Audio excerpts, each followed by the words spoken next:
Goeiemôre, kom ons maak vinnig koffie en lees 'n gedeelte uit God se woord.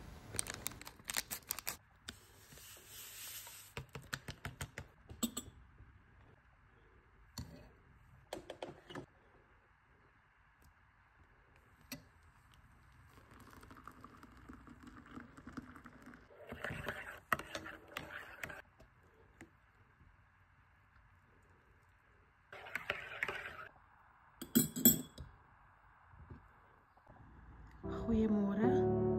Kortliks wil ek net vir u 'n klein gedeelte gee om saam met die koffie te geniet.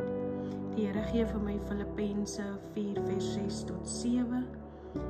Wees oor niks besorg nie, maar laat julle begeertes in alles deur gebed en smeking met danksegging bekend word by God. En die vrede van God wat alle verstand te bowe gaan, sal julle harte en julle sinne bewaar in Christus Jesus. Amen. In hierdie gedeelte lees ons hoeveel krag daar in gebed is.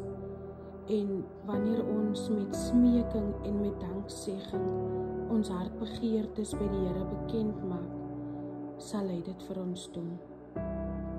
Bly in die Here, vertrou op hom en moenie bekommer wees oor môre nie, want hy is al reeds daar. Geniet 'n baie mooi dagie in Christus Jesus. Bye.